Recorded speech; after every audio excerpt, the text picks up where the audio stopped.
நம்மளுடைய நாடுகள்ல சாப்பிட முடியாது அப்படின்னு சில யோசிக்கிற உணவுகளை வேற நாடுகள்ல அதை ரொம்ப சுவையா சமைச்சு சாப்பிடுறாங்களாம்.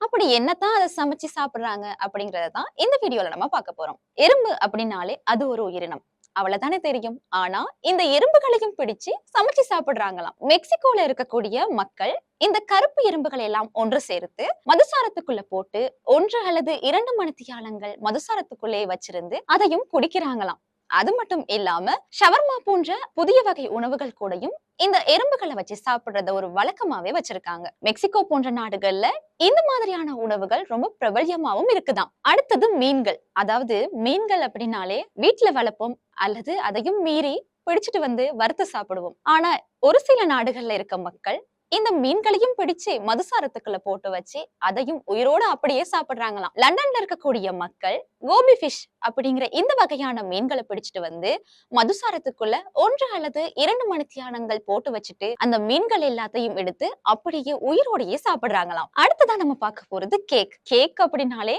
எல்லாருக்கும் ரொம்ப பிடிச்ச ஒரு உணவு தானே. ஆனா இந்த கேக்கையும் ஒரு வித்தியாசமான முறையில சாப்பிடுறாங்க. பன்றியினுடைய ரத்தம் இருக்கு இல்லையா, அந்த ரத்தத்தை கொண்டு கேக் தயாரிக்கிறாங்களாம். அது மட்டும் இல்லாம பன்றியினுடைய ரத்தத்தை கொண்டு புது புது உணவு வகைகளையும் சமைச்சு அந்த நாட்டு மக்கள் சாப்பிடுறாங்க. அந்த நாட்டினுடைய பெருமதிக்கு அது மிகவும் உயர்வா இருக்கிறதாவும் சொல்லப்படுது. சீனா, தாய்லாந்து போன்ற நாடுகள்ல இருக்கக்கூடிய மக்கள் இந்த பன்றியினுடைய ரத்தத்துல அதிகமான சத்துக்கள் இருக்கிறதா நம்புறாங்க. அதனால இந்த பன்றியினுடைய ரத்தத்தை எடுத்து அதிகப்படியான உணவுகளை இதன் மூலம் உற்பத்தி செய்து சாப்பிடுறாங்களாம். அதுலயும் ரொம்ப ஸ்பெஷலான ஒரு டிஷ் அப்படின்னா இந்த கேக்க தாங்க சொல்றாங்க. பெரிய பெரிய ஹோட்டல்கள்ல கூட இந்த கேக்கினுடைய விலை அதிகமா இருக்குமா. அது மட்டும் இல்லாம அந்த நாடுகள்ல இவ்வாறான உணவுகள் தான் ரொம்ப பிரபல்யமான உணவாகவும் சொல்லப்படுது. அடுத்தது மரப்புழுக்கள். நீங்க யோசிக்கலாம், என்னடா மரப்புழுக்கள் இந்த மாதிரி உயிரினங்கள்லாம் நம்ம வாழ்றத பார்த்து ரசிப்போம், ஆனா இதையும் பிடிச்சு சாப்பிடுறாங்களா அப்படின்னு. ஆமா, இவற்றையும் பிடிச்சு சாப்பிடுறாங்க. மரப்புழுக்களை தாய்லாந்து, மெக்சிகோ, பிலிப்பைன்ஸ் மற்றும் லண்டன் இங்கு வாழக்கூடிய மக்கள் இந்த மரப்புழுக்களை பிடிச்சிட்டு வந்து அன்றாடமும் சாப்பிட்டு கொண்டே வராங்களாம். இதன் மூலம் அதிகப்படியான கனியுப்புகளும் சத்துக்களும் நிறைந்திருக்கிறதா அந்த நாட்டு மக்கள் நம்புறாங்க. அடுத்தது ஊட்ல கோச்சை. புதுசா இருக்குல்ல, ஆனா நமக்கு பழகுன ஒரு விஷயம் தான். அதாவது ஃபங்கஸ் சோளம். சோளம் தெரியும், அது என்ன ஃபங்கஸ் அதுதானே. அதாவது ஃபங்கஸ்ங்கிறது ஒரு வகை நுண்ணங்கி. சாதாரண சோளத்துக்குள்ள இந்த ஃபங்கஸ அனுப்பி அதன் மூலம் ஃபங்கஸ் சோளம் அப்படிங்கிற ஒரு புதிய வகை சோளத்தை உருவாக்குறாங்க.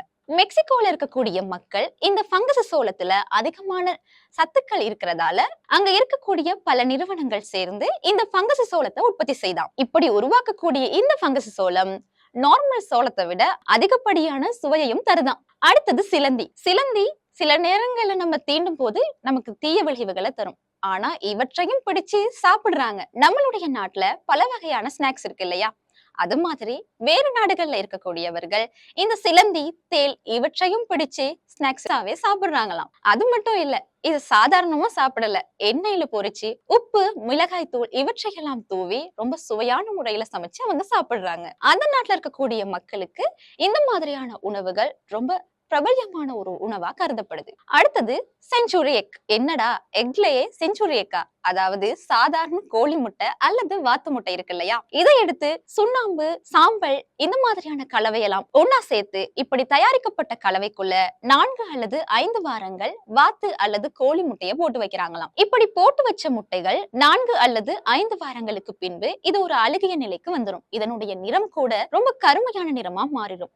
இதற்கு பிறகு இந்த முட்டைகளை எடுத்து சமைச்சு சாப்பிடுறாங்களாம். அதாவது அவங்களுக்கு பிடிச்ச மாதிரியான உணவா சமைச்சு சாப்பிடுறாங்களாம். அடுத்தது பேர்ட்ஸ் நெஸ்ட். அதாவது ஒரு விதமான குருவிகளினுடைய கூடுகளை எடுத்துட்டு வந்து சூப் வச்சு குடிக்கிறாங்க. இந்த குருவிகள் தன்னுடைய எச்சில் மூலமா தான் இந்த குருவி கூட்டை கட்டுமா. சவுத் கொரியால இருக்கக்கூடிய மக்கள் இந்த குருவி கூட்டை கொண்டு வந்து விதவிதமா சூப் வச்சு குடிக்கிறாங்களாம். அதுவும் மிகவும் சுவையா இருக்கு அப்படின்னு சொல்லியிருக்காங்க. இப்படி சூப் வச்சு குடிக்கிறனால இந்த குருவிகளுடைய எண்ணிக்கை வந்து தற்காலத்துல ரொம்ப குறைஞ்சிட்டு வருதாம். இருந்தாலும் இந்த குருவி கூடுகள் உயரமான இடத்துல தான் தன்னுடைய கூடுகளை அமைக்குது. இதையும் நம்மளுடைய மக்கள் தேடி சென்று அதை எடுத்துட்டு வந்து சூப் வச்சு குடிச்சிட்டு இருக்காங்க. மற்றும் ஒரு சுவாரஸ்யமான வீடியோல உங்களை சந்திக்கிறேன்.